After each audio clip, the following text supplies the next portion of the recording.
Well, good afternoon, everyone. Tomorrow will mark 1 year since I took office.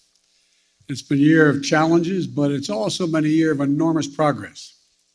We went from 2 million people being vaccinated at the moment I was sworn in to 210 million Americans being fully vaccinated today. We created 6 million new jobs, more jobs in 1 year than any time before. Unemployment dropped, the unemployment rate dropped to 3.9%.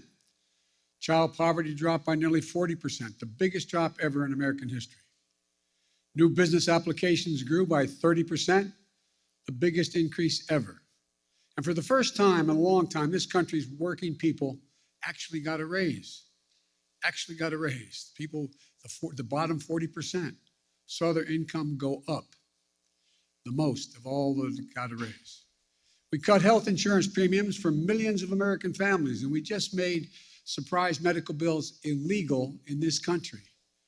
You know those bills you get that you don't expect of $2,000 to $5,000 from the hospital beyond what you thought you were going to have to owe because of the consultation you weren't told was going to cost that much? No more. They're now illegal. Thanks to the American Rescue Plan and other actions we've taken, we've seen record job creation, record economic growth in the past year. Now, thanks to the bipartisan infrastructure bill, we're about to make a record investment in rebuilding America to take us to be the #1 best infrastructure in the world. Well, now we're way below that. We'll be creating better jobs for millions of people, modernizing our roads, our bridges, our highways, our ports, our airports, everything from making clean water, removing lead pipes, that every American can turn on a faucet and drink clean water. Urban and rural and suburban communities. It's going to make affordable high-speed internet available to every American in urban, rural, and suburban areas. We've never done that before. Now we are. We're in the process of getting that done. Still, for all this progress, I know there's a lot of frustration and fatigue in this country. And we know why. COVID-19, Omicron has now been challenging us in a way that it's the new enemy. But while it's cause for concern, it's not cause for panic. We've been doing everything we can, learning and adapting as fast as we can, and preparing for a future beyond the pandemic. All I know that after almost 2 years of physical, emotional, and psychological weight of this pandemic and the impact it's had on everyone, for many of us, it's been too much to bear. We're in a very different place now, though. We have the tools, vaccines, boosters, masks, tests, pills, to save lives and keep businesses and schools open. 75% of adults are fully vaccinated. We've gone from 90 million adults with no shots in arms last summer and down to 35 million with no shots as of today. And we're adding about 9 million more vaccinations each week. We're going to stick with our vaccination efforts because vaccinations work. So get vaccinated, please, and get your booster. Look, we're also increasing testing. Should we have done more testing earlier? Yes, but we're doing more now. We've gone from 0 at-home tests a year ago to 375 million tests on the market in just this month. If you buy a test at a store, your insurance will reimburse you. On top of that, we're making 1 billion at-home tests available for you to order and be delivered to your home for free. Just visit covidtest.gov to know how to get that free test kit to your home. In addition, there are 20,000 sites where you can get tested in person for free now. And now we have more treatments that for people to keep people out of the hospital than any other point in the pandemic, including life-saving antiviral pills. We purchased 20 million of these new Pfizer pills, more than any country in the world. The bottom line on COVID-19 is that we're in a better place than we've been and have been thus far, clearly better than a year ago. We're not going back to lockdowns. We're not going back to closing schools. Schools should stay open. because the American Rescue Plan, we provided to states $130 billion. $130 billion to keep our students and educators safe and schools open. Funding for ventilation systems in schools, social distancing, hygiene for classrooms and the school buses. In addition, we've added another $10 billion for COVID-19 tests to be able to be administered at schools. And many states and school districts have spent this money very well. Unfortunately, some haven't. I encourage the states and school districts that use the funding to protect our children and keep our schools open. Use it. The COVID-19 is not going to give up and accept things. It's not going to go away immediately. But I'm not going to give up and accept things as they are now. Some people may call what's happening now the new normal. I call it a job not yet finished. It will get better. We're moving toward a time when COVID-19 won't disrupt our daily lives, where COVID-19 won't be a crisis, but something to protect against and a threat. Look, we're not there yet, but we will get there. Now, the second challenge we're facing are prices. COVID-19 has created a lot of economic complications, including rapid price increases across the world economy. People see it at the gas pumps, the grocery stores, and elsewhere. So here's what we're going to do. A critical job in making sure that the elevated prices don't become entrenched rests with the Federal Reserve, which has a dual mandate: full employment and stable prices. The Federal Reserve provided extraordinary support during the crisis for the previous year and a half. Given the strength of our economy and the pace of recent price increases, it's appropriate, as the Federal Chairman Powell, the Fed Chairman Powell has indicated, to recalibrate the support that is now necessary.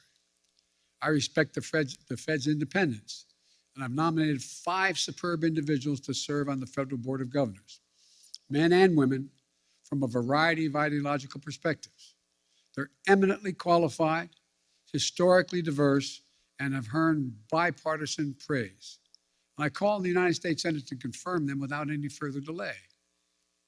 And here at the White House, and for my friends in Congress, the best thing to tackle high prices is a more productive economy with greater capacity to deliver goods and services to the American people. And a growing economy where folks have more choices and more small businesses compete, and where more goods can get to market faster and cheaper. I've laid out a 3-part plan to do just that. First, fix the supply chain. COVID-19 has had a global impact on the economy. When a factory shuts down in one part of the world, shipments to shops and homes and businesses all over the world are disrupted. COVID-19 has compounded that many times over. A couple of months ago, in this very room, we heard dire warnings about how the supply chain problems could create a real crisis around the holidays. So we acted. We brought together business and labor, and that much predicted crisis did not occur. 99% of the packages were delivered on time, and shelves were stocked. And notwithstanding the recent storms that have impacted many parts of our country, the share of goods in stock at stores is 89% now, which is barely changed from the 91% before the pandemic. I often see empty shelves being shown on television. 89% are full, which is only a few points below what it was before the pandemic. But our work's not done. My infrastructure law will supercharge your effort upgrading everything from roads and bridges to ports and airports, railways and transit, to make the economy move faster and reduce prices for families. Second thing, my Build Back Better plan will address the biggest cost of working families face every day. No other plan will do more to lower the cost for American families. It cuts the cost for childcare. Many families, including the people sitting in this room, if they have children and they're working full-time, many families pay up to $14,000 a year for childcare in big cities, less than that in smaller ones. My plan cuts that in half.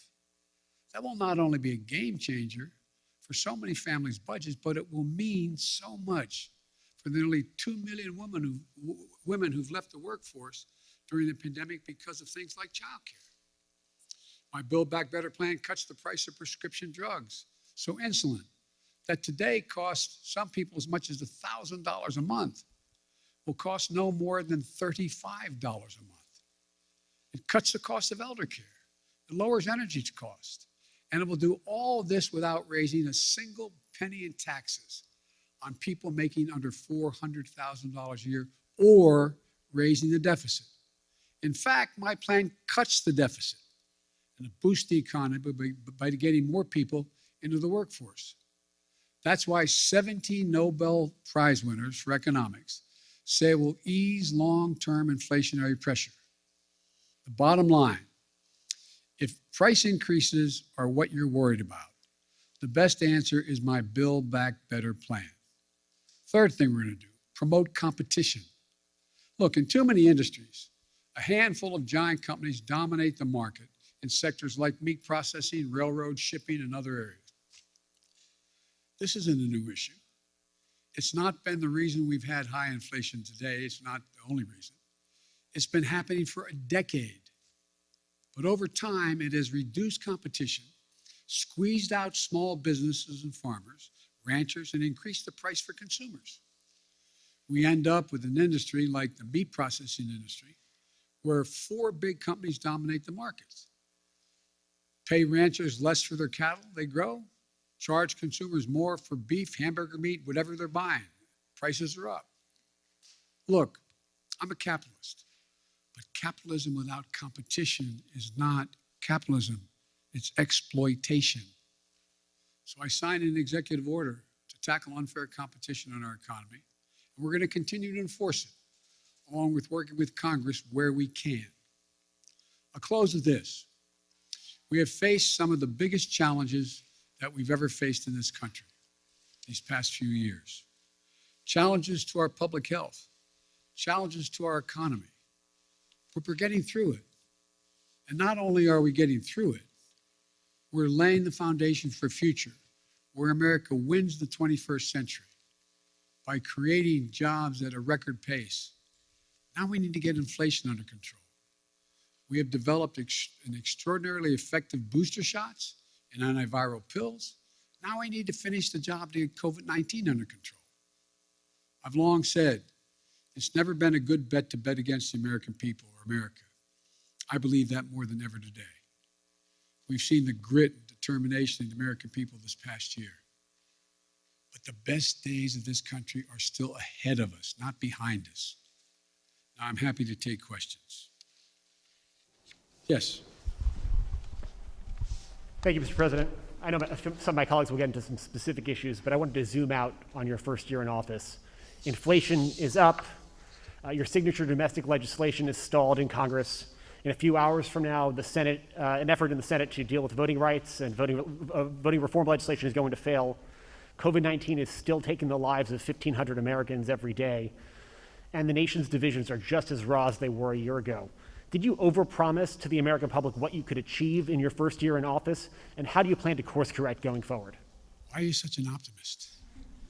Look, I didn't overpromise, but I have probably outperformed what anybody thought would happen. The fact of the matter is that we're in a situation where we have made enormous progress. You mentioned the number of deaths from COVID. Well, it was 3 times that not long ago. It's coming down. Everything's changing. It's getting better. Look, I didn't overpromise, but I think if you take a look at what we've been able to do, you'd have to acknowledge we made enormous progress. But one of the things that I think is something that, one thing I haven't been able to do so far is get my Republican friends to get in the game of making things better in this country. For example, I was reading the other day, and I wrote the quote down so I don't misquote him. A quote from Senator Sununu when he decided that he wasn't going, Governor Sununu, when he decided he wasn't going to run for the Senate in New Hampshire. Here's what he said. They were all, for the most part, content with the speed at which they weren't doing anything. It was very clear that we just had to hold the line for 2 years. Okay, so I'm just going to be a roadblock for the next 2 years? That's not what I do, Sununu said. He went on to say it bothered me that they were okay with that. Then he goes on to say, I said, okay, so we're not going to get stuff done if we win the White House back, Why didn't we do anything in 2017 and 2018? And then he said, how the Republican Sununu spoke to answer the challenge? He said, crickets, yeah, crickets. They had no answer. I did not anticipate that there'd be such a stalwart effort to make sure that the most important thing was that President Biden didn't get anything done. Think about this. What are Republicans for? What are they for? Name me one thing they're for. And so the problem here is that I think what I have to do in the change in tactic, if you will, I have to make clear to the American people what we are for. We passed a lot. We passed a lot of things that people don't even understand what's all that's in it, understandably. Remember when we passed the Affordable Care Act and everybody thought that, it really was getting pummeled and beaten. And it wasn't until after we were out of office and that next campaign, when that off-year campaign, and I wasn't in office anymore. We went in a whole bunch of districts campaigning for Democrats and Republican districts who said they wanted to do away with health care, with Obamacare. And I started pointing out that if you did that, pre-existing conditions would no longer be covered. And they said, huh? We didn't know that. We didn't know that. And guess what? We won over 38 seats because we had explained to the people exactly what, in fact, had passed. Now, one of the things that I remember saying, and I'll end this, I remember saying to President Obama when he passed the Affordable Care Act, I said, you ought to take a victory lap. And he said, there's so many things going on, we don't have time to take a victory lap. As a consequence, no one knew what the detail of the legislation was. They don't know a lot of the detail of what we passed. So the difference is, I'm going to be out on the road a lot, making the case around the country with my colleagues who are up for re-election and others, making the case of what we did do and what we want to do, what we need to do. And so I don't think I've overpromised at all, and I'm going to stay on this track. One of the things that I remember, and I'll end this, I was talking with, Jim Clyburn, who was a great help to me in the campaign in South Carolina. And Jim said, and when he endorsed me, and there was a clip on television in the last couple of days of Jim, and it said that we want to make things accessible and affordable for all Americans. That's healthcare. That's education. That's prescription drugs. That's making sure you have access to all the things that everybody else has. We can afford to do that. We can't afford not to do it. So I tell my Republican friends, here I come. This is going to be about what are you for? What are you for? And I'll lay out what we're for. Mary Bruce, ABC. Thank you, Mr. President. You mentioned your Republican colleagues, but right now your top two legislative priorities, your social spending package and voting rights legislation, are stalled, blocked by your own party after months of negotiation. You are only guaranteed control of Washington for one more year before the midterms. Do you need to be more realistic and scale down these priorities in order to get something passed? No, I don't think so. When you say more realistic, I think it's extremely realistic to say to people, because let me back up. You all really know the politics of this country and your networks and others. You spend a lot of time, which I'm glad you do, polling this data, determining what the American people's attitudes are, et cetera. American people overwhelmingly agree with me on prescription drugs. They overwhelmingly agree with me on the cost of education. They overwhelmingly agree with me on early education. They overwhelmingly go on the list on child care. And so we just have to make the case of what we're for and what the other team's not for. Look, we knew all along that a lot of this was going to be an uphill fight. And one of the ways to do this is to make sure we make the contrast as clear as we can. And one of the things that I think is we're going to have to do is just make the case. I don't think there's anything unrealistic about what we're asking. I'm not asking for castles in the sky. I'm asking for practical things the American people have been asking for a long time, And I think we can get it done. You're not going to scale down any of these priorities, but so far that strategy isn't working. You haven't been able to get some of these big legislative ticket items done. I got two real big ones done, bigger than any president has ever gotten in the first year. But currently, Mr. President, your spending package, voting rights legislation, they're not going anywhere. So that's true. Is there anything that you are confident you can get signed into law before the midterm elections? Yes, I'm confident we can get pieces, big chunks of the Build Back Better law signed into law. And I'm confident that we can take the case to the American people that the people they should be voting for who are going to oversee whether the elections in fact are legit or not should not be those who are being put up by the Republicans to determine that they're going to be able to change the outcome of the election. So whether or not we can actually get an election, and by the way, I haven't given up. We haven't finished the vote yet on what's going on voting rights and the John Lewis bill and others. But so, look, this is.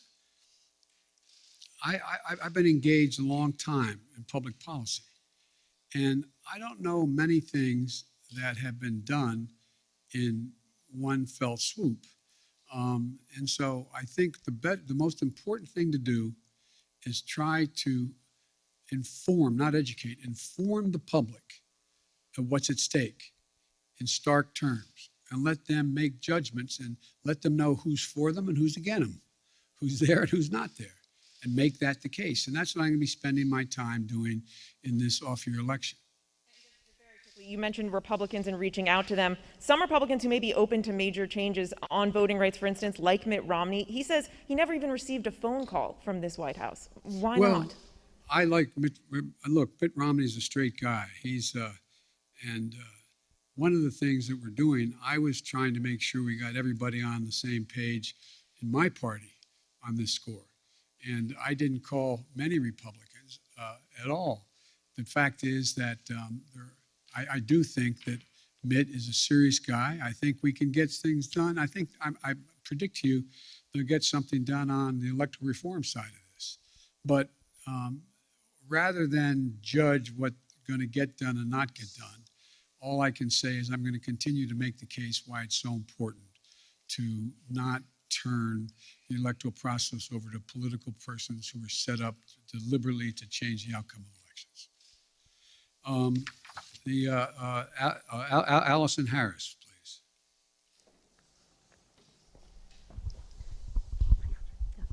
Thank you, Mr. President. Speaking of voting rights legislation, if this isn't passed, do you still believe the upcoming election will be fairly conducted and its results will be legitimate?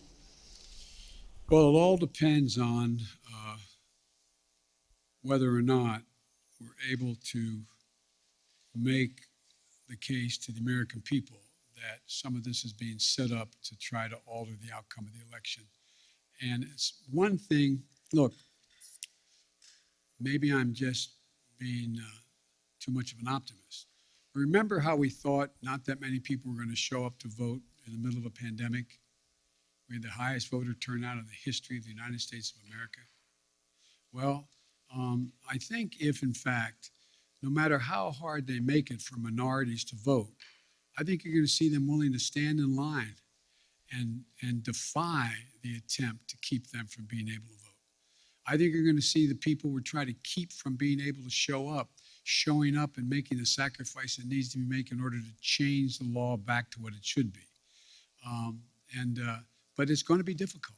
I make no bones about that. It's going to be difficult. But we're not there yet.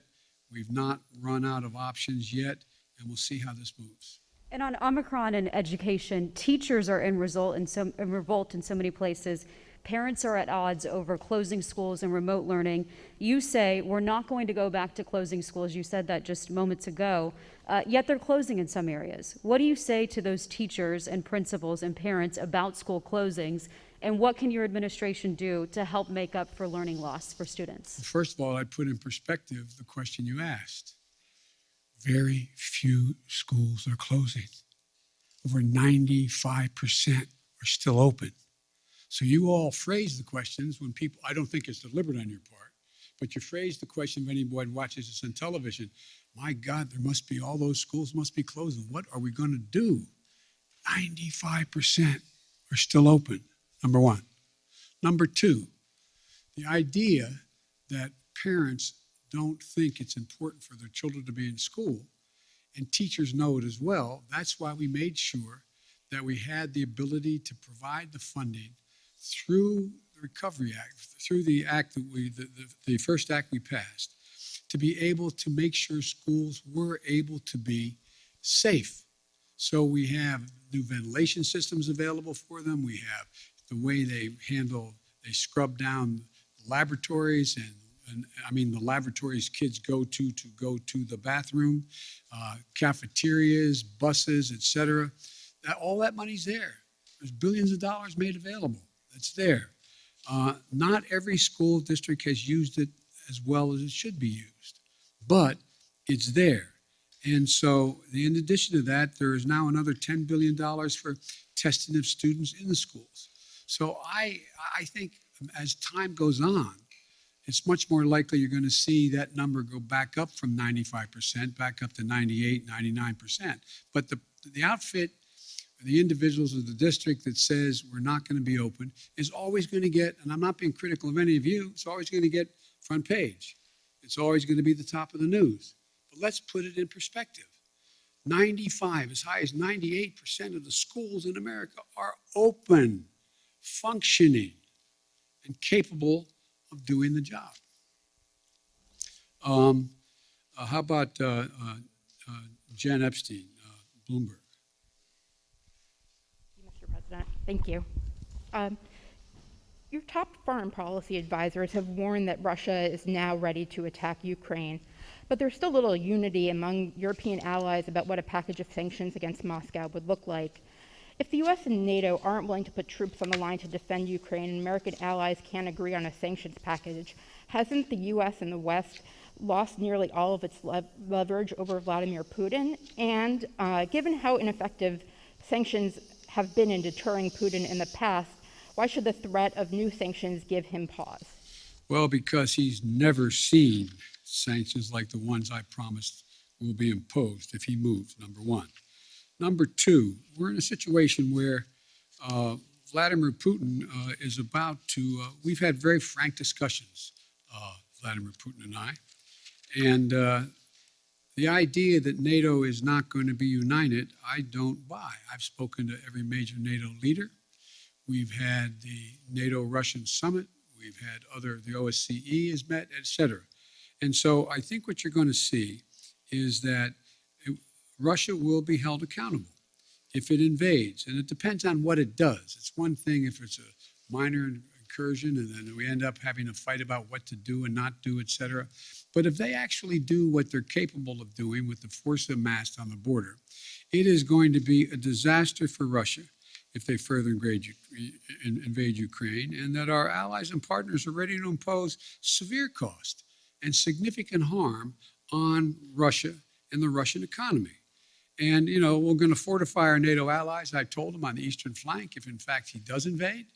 I've already shipped over $600 million worth of sophisticated equipment, defensive equipment, to the Ukrainians. The cost of going into Ukraine in terms of physical loss of life for the Russians, they'll be able to prevail over time, but it's going to be heavy. It's going to be real. It's going to be consequential. In addition to that, Putin has a stark choice. Either de-escalation or diplomacy, a confrontation of the consequences. And look, I think you're going to see, for example, everybody talks about how Russia has control over the energy supply that Europe absorbs. Well, guess what? That money that they earn from that makes about 45% of their economy. I don't see that as a one-way street. They go ahead and cut it off, It's like my mother used to say, you're biting your nose off to spite your face. It's not like they have all these wonderful choices out there. I spoke with the Prime Minister of Finland, and, we're talking about concern on the part of Finland and Sweden about what Russia is doing. The last thing that Russia needs is Finland deciding to change its status. They didn't say they're going to do that, but they're talking about what, in fact, is going on and how outrageous Russia is being. We're finding ourselves in a position where I believe you'll see that there'll be severe economic consequences. For example, anything that involves dollar denominations, if they invade, they're going to pay. Their banks will not be able to deal in dollars. So there's a lot's going to happen. But here's the thing. My conversation with Putin, and we've been, how can we say it? We have no problem understanding one another. He has no problem understanding me, nor me him. And the direct conversations were, I pointed out, I said, you've occupied before other countries, but the price has been extremely high. How long? You can go in and over time, at great loss and economic loss, go in and occupy Ukraine. But how many years? 1, 3, 5, 10? What is that going to take? What toll does that take? It's real. It's consequential. So this is not all just a cakewalk for Russia. Militarily, they have overwhelming superiority as it relates to Ukraine. But they'll pay a stiff price immediately, near term, medium term, and long term if they do it. I'm sorry. Okay. David Sanger, New York Times. Thank you, Mr. President. I wanted to follow up on your answer there about Russia and Ukraine. When you were in Geneva in June, you said to us about President Putin, I think the last thing he wants now is a Cold War. Now, since then, of course, you've seen him gather these troops, 100,000 troops around Ukraine.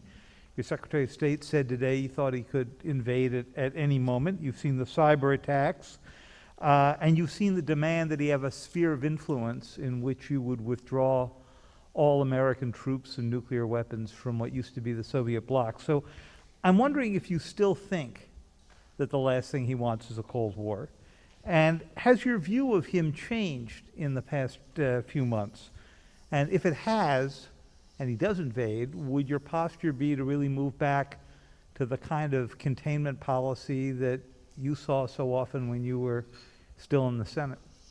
The answer is that I think he still does not want any full-blown war, number one. Number two, do I think he'll test the West, test the United States and NATO as significantly as he can? Yes, I think he will. But I think he'll pay a serious and dear price for it that he doesn't think now will cost him what it's going to cost him. And I think he'll regret having done it. Now, whether or not, I think that, how can I say this in a public forum? I think that he is dealing with what I believe he thinks is the most tragic thing that's happened to Mother Russia, in that the Berlin Wall came down, the empire has been lost, the near abroad is gone, etc. The Soviet Union has been split. But think about what he has. He has 8 time zones, a burning tundra that will not freeze again naturally, a situation where he has a lot of oil and gas, but he is trying to find his place in the world between China and the West. And so I'm not so sure that he has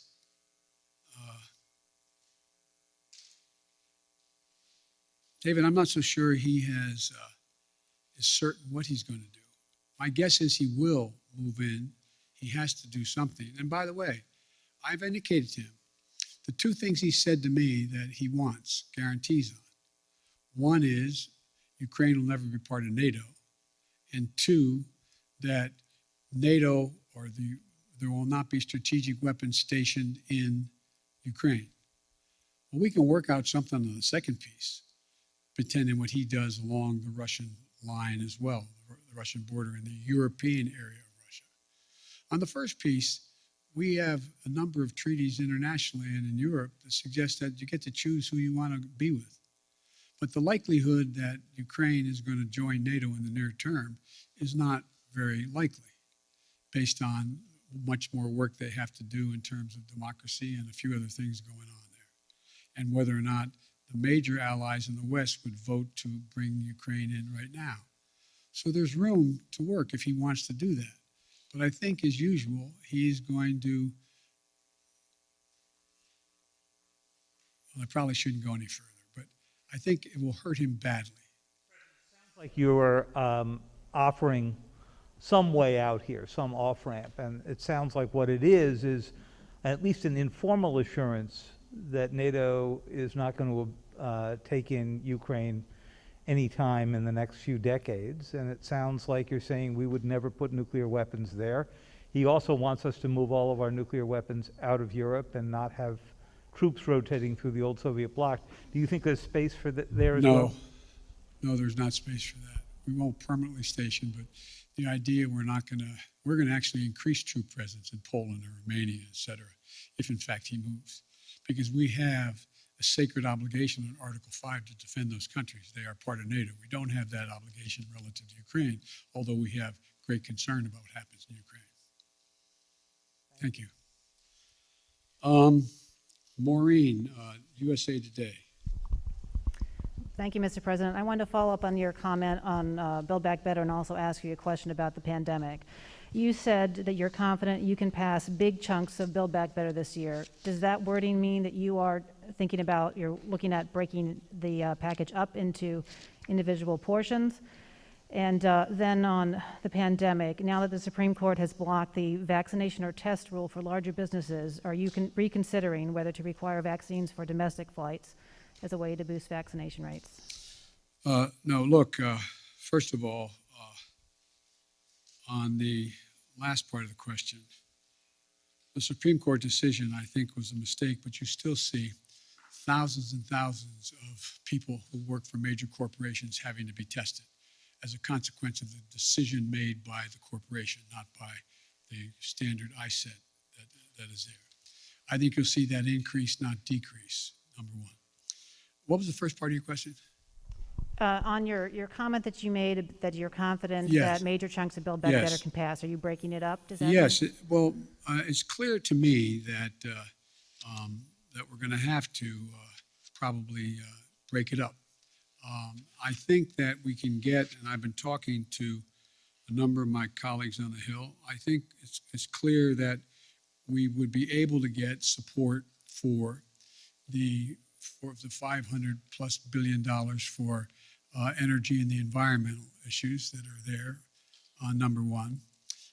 Number two, I know that the two people who've opposed, on the Democratic side at least, support a number of the things that are in there. For example, Joe Manchin strongly supports early education, 3 and 4 years of age, strongly supports that.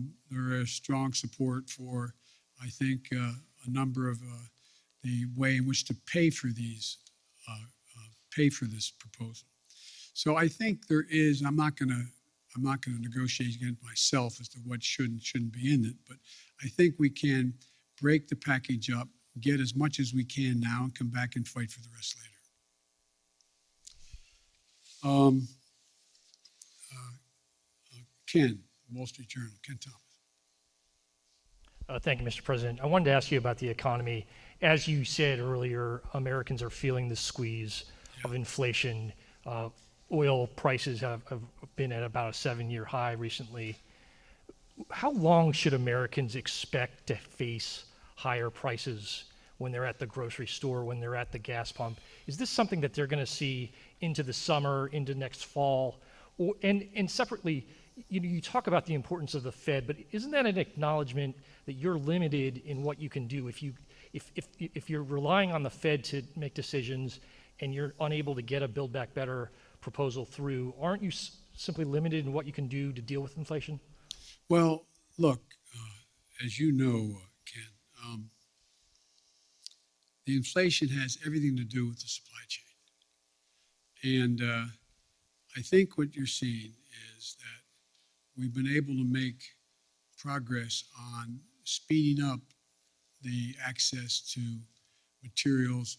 For example, 1/3 of the increase in cost of living is the cost of automobiles. The reason automobiles have skyrocketed in price is because of the lack of computer chips.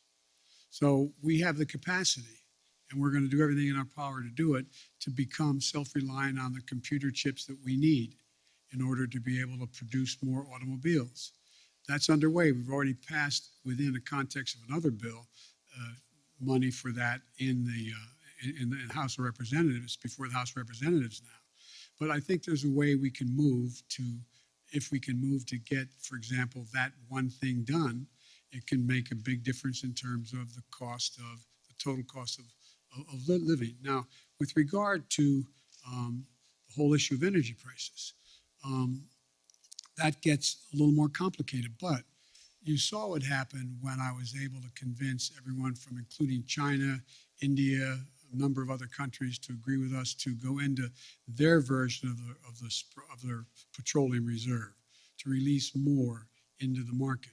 So that brought down the price about 12, 15 cents a gallon, some places more.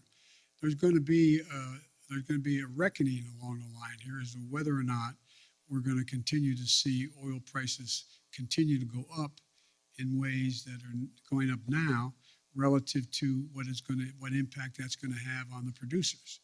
And so it's going to be hard. I think that's the place where most middle-class people, working-class people get hit the most. They pull up to a pump and all of a sudden, instead of paying $2.40 a gallon, they're paying $5 a gallon. That's going to be really difficult. But so we're going to continue to work on trying to increase oil supplies that are available. And I think there's ways in which we can be of some value added in terms of the price of gas, natural gas and the like, to take the burden off the European countries that are now totally dependent on Russia. But it's going to be hard. It's going to be very hard. But I think that we have to deal with, for example, like I said, you have a circumstance where people are paying more for a pound of hamburger meat than they ever paid. Well, one of the reasons for that is you don't have that many folks out there that are the ones that are got the big four controlling it all. And so you're going to see more and more, we're going to move on this competition piece to allow more and more smaller operations to come in and be able to engage in buying and providing the access to much cheaper meat than exists now. But it's going to be a haul. Now, and I assume the reason you said if I can't get Build Back Better relates to what those 17 Nobel laureate economists said, that if in fact we could pass it, it would actually lower the impact on inflation, reduce inflation over time, et cetera. So there's a lot we have to do. It's not going to be easy, but I think we can get it done, but it's going to be painful for a lot of people in the meantime. That's why the single best way to take the burden off middle class and working class folks is to pass the Build Back Better piece that are things that they're paying a lot of money for now. If you get to trade off higher gases, you're putting up with higher price of hamburgers and gas versus whether or not you're going to be able to pay for education and or childcare and the like. I think most people would make the trade. Their bottom line would be better in middle-class households.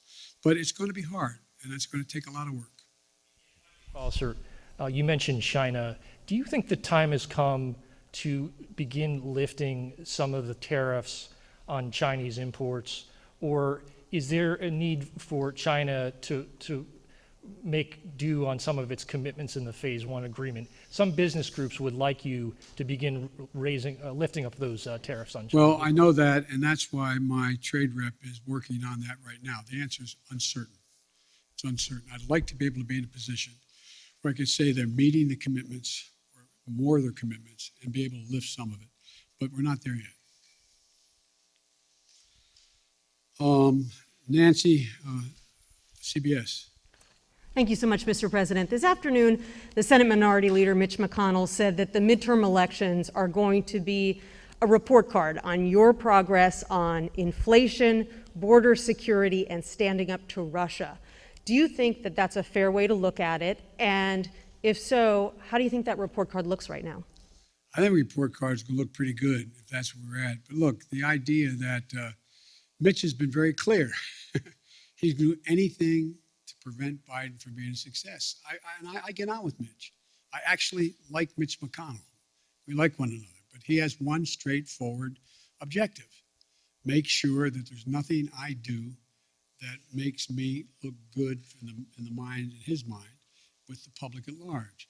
And that's okay. I'm a big boy. I've been here before. But the fact is that I think that I'm happy to debate and have a referendum on how I handle the economy, whether or not I've made progress on. Look, again, how can I'm taking too long answering your questions. I apologize. I think that the fundamental question is, what's Mitch for? What's he for on immigration? What's he for? What's he proposing to make anything better? What's he for dealing with Russia?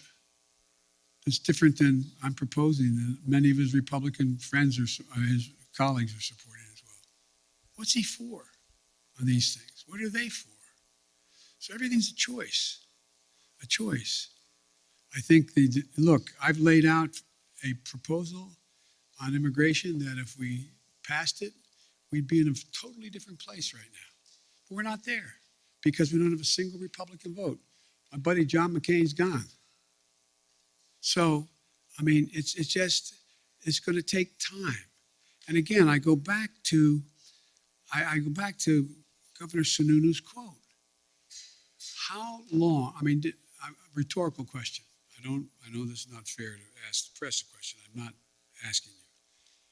But think about, did you ever think that one man out of office could intimidate an entire party where they're unwilling to take any vote contrary to what he thinks should be taken for fear of being defeated in a primary? I've had 5 Republican senators talk to me, bump into me, quote unquote, or sit with me, who've told me that they agree with whatever I'm talking about for them to do. But Joe, if I do it, I'm going to defeat it in a primary. We got to break that. It's got to change. And I doubt you're all, it sounds like I'm being solicitous, you're all bright as hell, well-informed, more informed than any group of people in America. But did any of you think that you get to a point where not a single Republican would diverge on a major issue? Not one? Anyway. Can you tell us who those 5 Republican senators are? Sure. No, are you kidding me? I maintain confidentiality. On voting but I'm rights, sure you've spoken to some. on voting rights, sir, Yes. at your first press conference 10 months ago, I asked you if there was anything you could do beyond legislation to protect voting rights. And at that time you said, yes, but I'm not going to lay out a strategy before you and the world now. Now that legislation appears to be hopelessly stalled, can you now lay out your strategy to protect voting rights? Well, I'm not prepared to do that in detail in terms of the executive orders I may be able to engage in and other things I can do. But one of the things we have done, we have significantly beefed up the number of enforcers in the Justice Department who are there to challenge these unconstitutional efforts, in our view, unconstitutional efforts on the part of the Republicans to stack the election and subvert the outcomes. We have begun to organize in ways that we didn't before the communities beyond the civil rights community to make the case to the rest of the American people what's about to happen, what will happen if, in fact, these things move forward. If I had talked to you, not you, I'm using you in an editorial sense, if I've talked to the public about the whole idea of subversion of elections by deciding who the electors are after the fact, I think people would have looked at me like, whoa. I mean, I taught constitutional law for 20 years, a 3-credit course in separation of powers, and on Saturday mornings when I was a senator. And I never thought we'd get into a place where we were talking about being able to actually, what they tried to do this last time out, send different electors to the state legislative bodies to represent who won the election, saying that I didn't win, but Republican candidate won. I doubt whether anybody thought that would ever happen in America in the 21st century, but it's happening.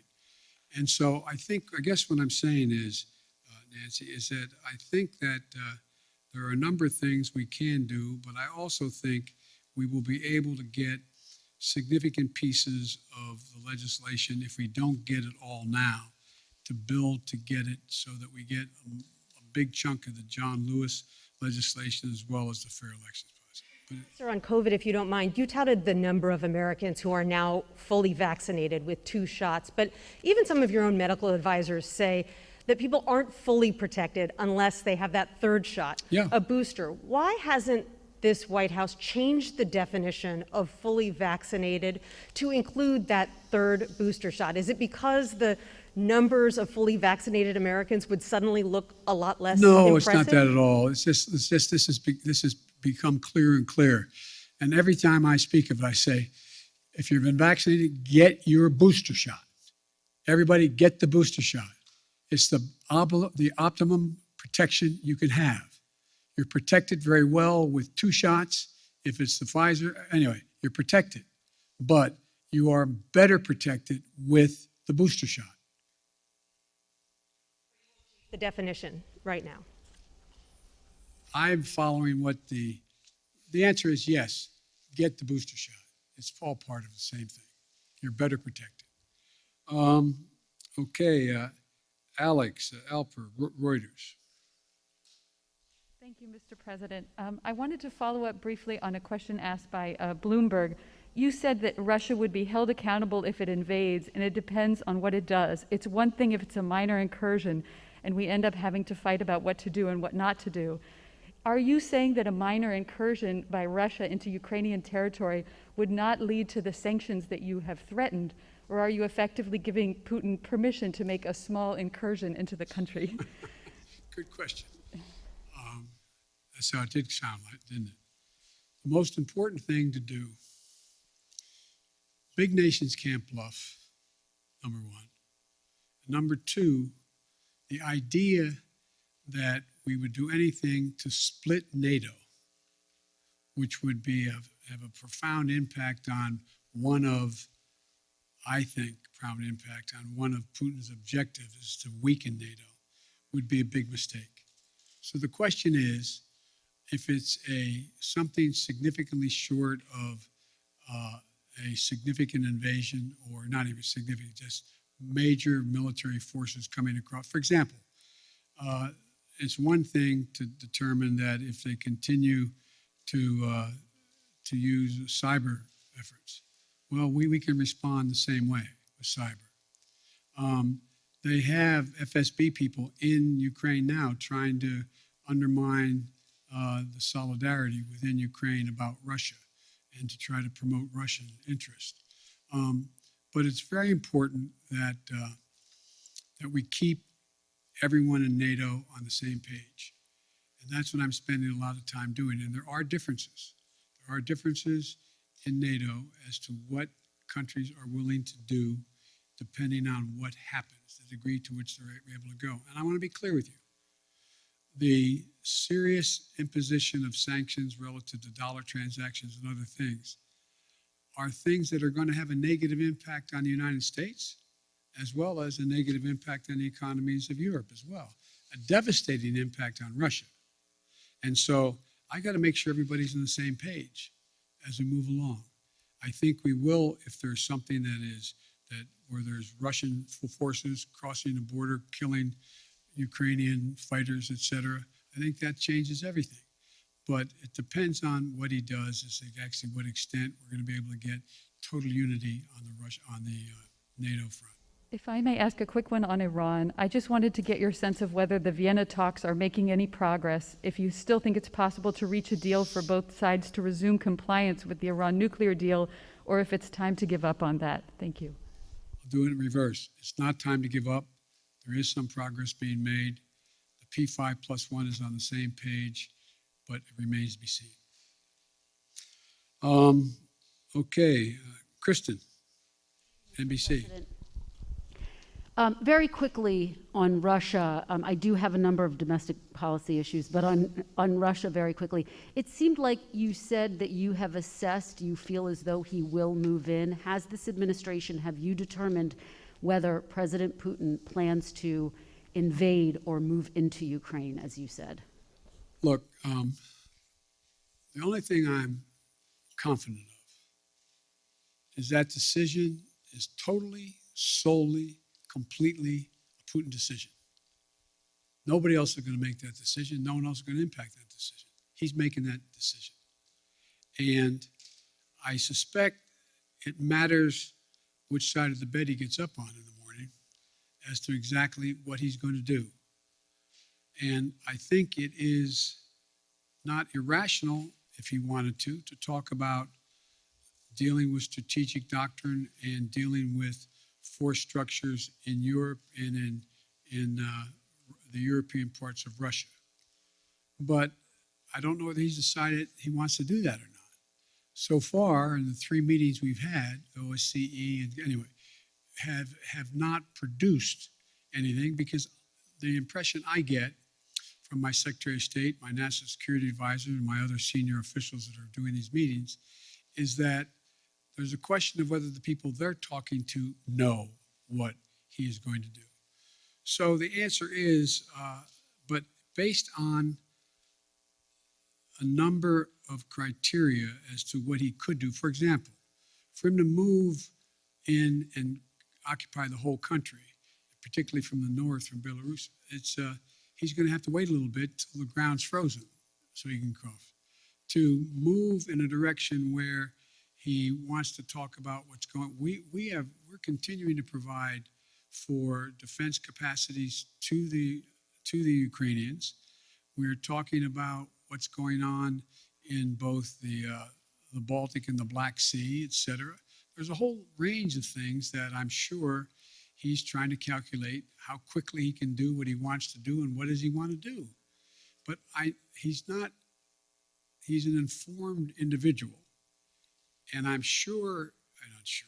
believe he's calculating what the immediate, short term, and the near term, and the long term consequences of Russia will be.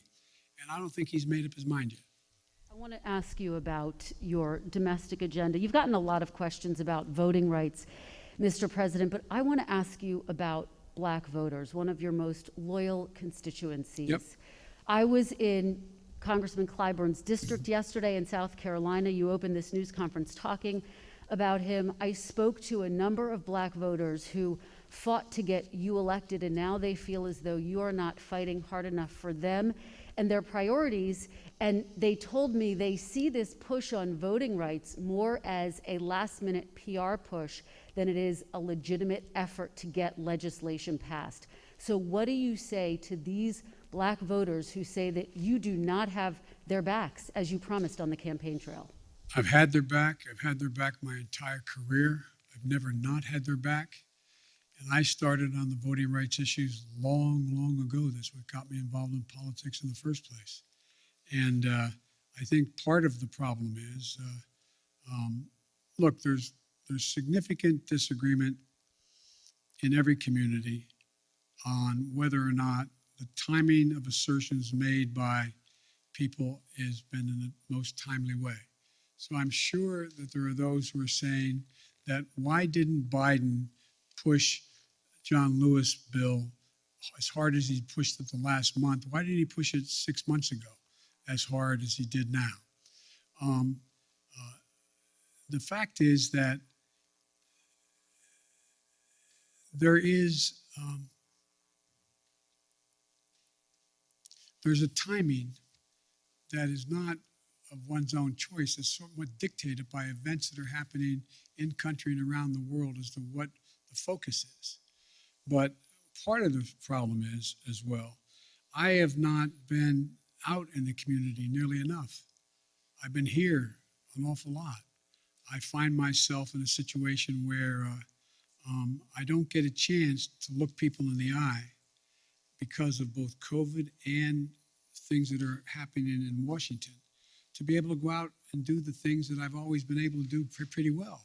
Connect with people. Let them take a measure of my sincerity. Let them take a measure of who I am. For example, I mean, as I pointed out in South Carolina, last time when I was chairman of the Judiciary Committee, I got the Voting Rights Act extended for 25 years, and I got Strom Thurmond to vote for it. That's what I've been doing my whole career. And so the idea that I didn't either anticipate or because I didn't speak to it as fervently as they want me to earlier.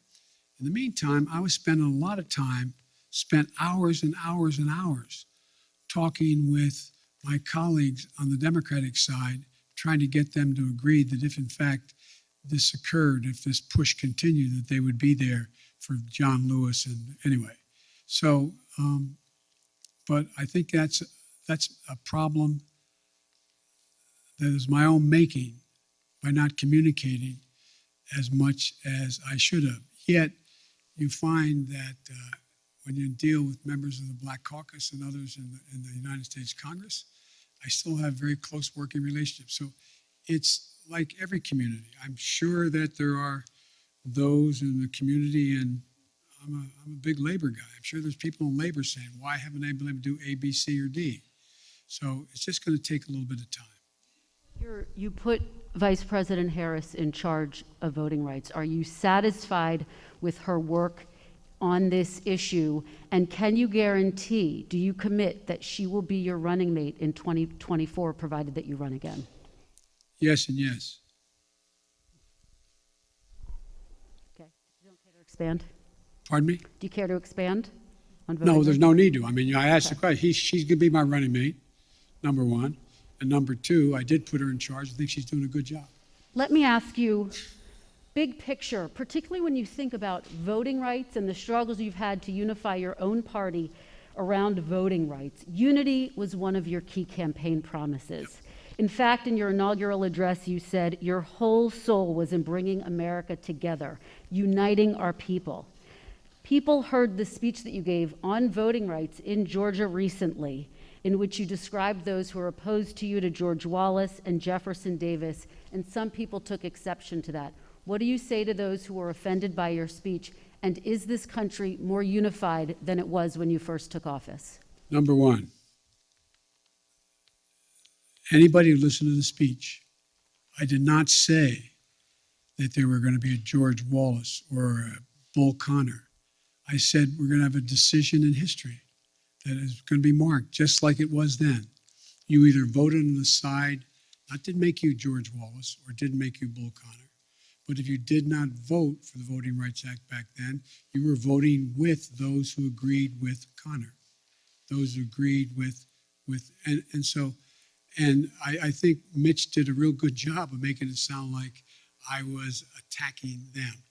If you notice, I haven't attacked anybody publicly, any senator, any congressman publicly. And my disagreements with them have been made to them, communicate to them privately or in person with them. My desire still is, look, I underestimated one very important thing. I never thought that the Republicans, like for example, I said, they got very upset. I said, there are 16 members of the present United States Senate who voted to extend the Voting Rights Act. Now, they got very offended by that. That wasn't an accusation, it was stating a fact. What has changed? What happened? What happened? Why is there not a single Republican? Not one. That's not the Republican Party. So that's not an attack. Is the country more unified than when you first took office? The answer is, based on some of the stuff we've got done, I'd say yes, but it's not nearly unified as it should be. Look, I still contend, and I know you'll have a right to judge me by this, I still contend that unless you can reach consensus in a democracy, you cannot sustain the democracy. And so this is a real test, whether or not my counterpart in China is right or not when he says autocracies are the only thing that are going to prevail because democracies take too long to make decisions and countries are too divided. I believe we're going through one of those inflection points in history that occurs every several generations or even more than that, even more time than that, where things are changing almost regardless of any particular policy. The world's changing in big ways. We're going to see, if you've heard me say this before, we're going to see more change in the next 10 years than we've seen in the last 50 years because of technology, because of fundamental alterations in alliances that are occurring not because of any one individual, just because of the nature of things. And so I think you're going to see an awful lot of transition. And the question is, can we keep up with it? Can we maintain the democratic institutions that we have, not just here, but around the world, to be able to generate democratic consensus on how to proceed? It's going to be hard. It's going to be hard, but it requires leadership to do it. And I'm not giving up on the prospect of being able to do that. Thank you.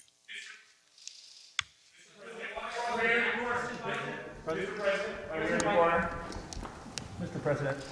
Thank you, sir. There are deep questions among Americans about the competence of government, from the messy rollout of 5G this week to the Afghanistan withdrawal to testing on COVID. What have you done to restore Americans' faith in the competence of government? And are you satisfied by the view of the competence of your government? Look, let's take Afghanistan. I know you all would like to focus on that, which is legitimate. We were spending $1 trillion a week. $1 billion a week in Afghanistan for 20 years. Raise your hand if you think anyone was going to be able to unify Afghanistan under one single government. It's been the graveyard of empires for a solid reason. It is not susceptible to unity, number one. So the question was, do I continue to spend that much money per week in the state of Afghanistan, knowing that the idea that being able to succeed, other than sending more body bags back home, is highly, highly unusual. My dad used to have an expression. He'd say, son, if everything's equally important to you, nothing's important to you. There is no way to get out of Afghanistan after 20 years easily. Not possible, no matter when you did it. And I make no apologies for what I did. I have a great concern for the women and men who were blown up on the line at the airport by a terrorist attack against them. But the military will acknowledge, and I think you will, who know a lot about foreign policy, that had we stayed and I had not pulled those troops out, we would be asked to put somewhere between 20 and 50,000 more troops back in.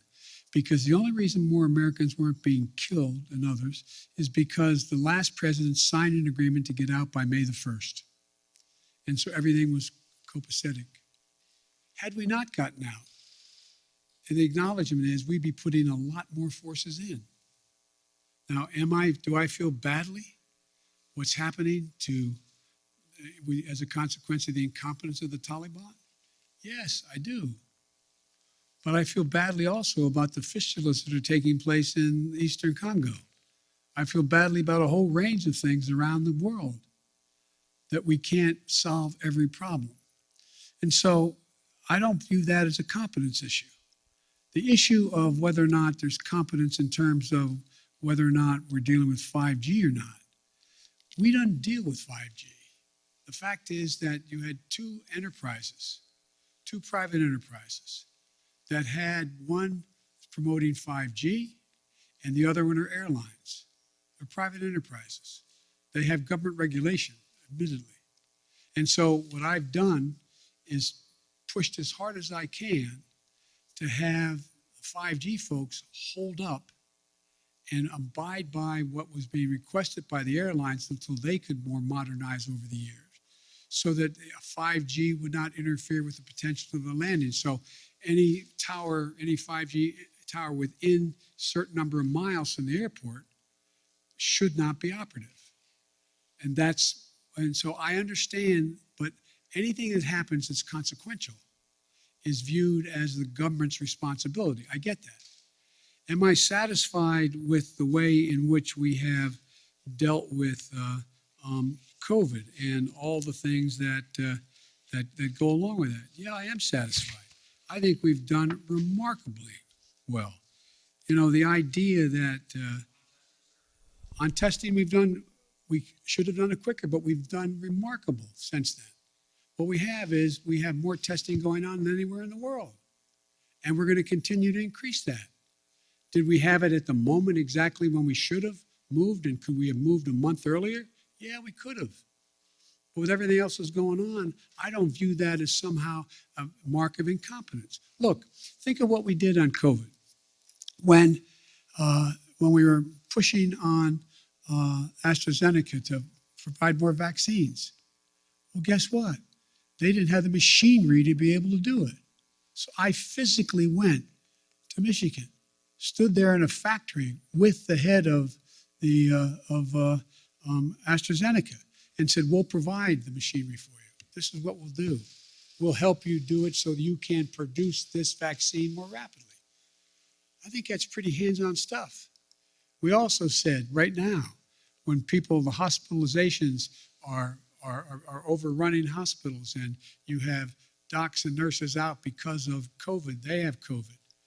We put thousands of people back in those hospitals. Look at all the military personnel we have there, first responders. Nobody has ever organized a strategic operation to get as many shots in arms by opening clinics and being able to get so many people vaccinated. What I'm doing now is not just getting significant amounts of vaccines to the rest of the world, but they now need the mechanical way is how they get shots in arms. So we're providing them to know how to do that.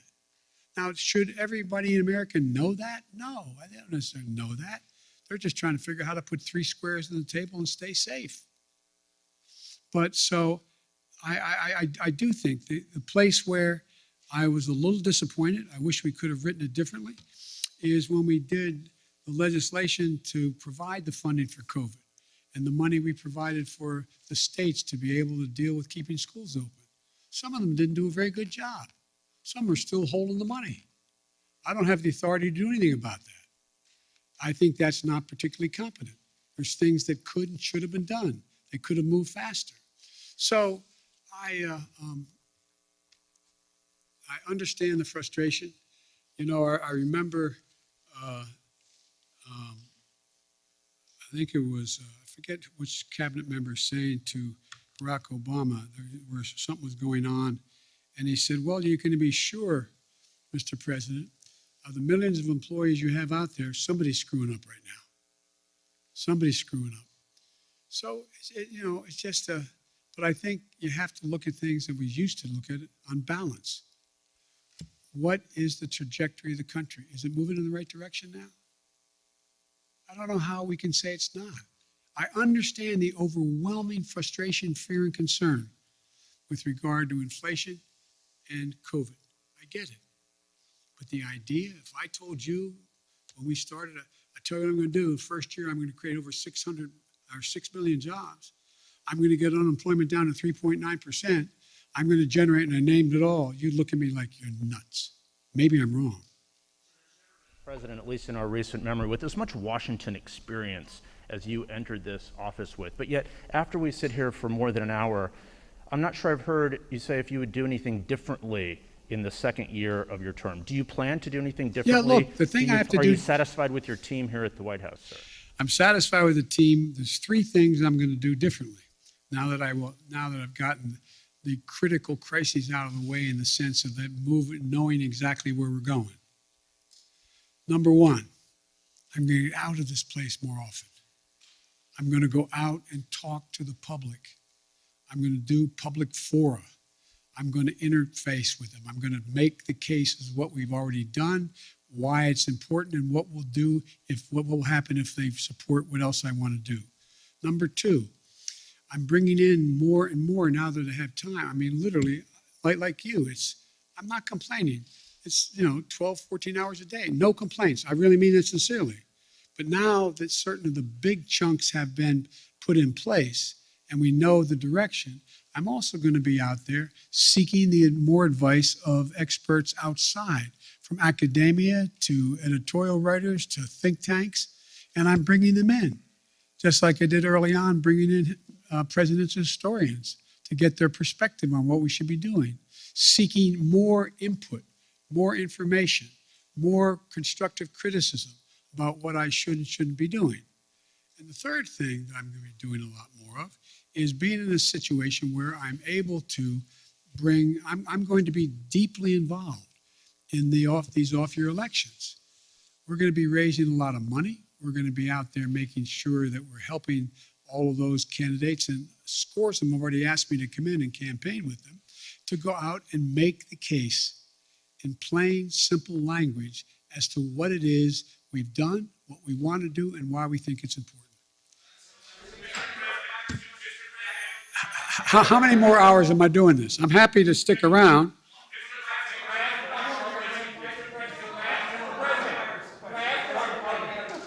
You always ask me the nicest questions. I know you do. All right. None of them make a lot of sense to me, but Well, let's try. Fire away. Come on. A new year. Why are you trying so hard in your first year to pull the country so far to the left? Well, I'm not. I don't know what you consider to be too far to the left. If in fact we're talking about making sure that we had the money for COVID, making sure we had the money to put together the bipartisan infrastructure, making sure we were able to provide for those things that in fact would significantly reduce the burden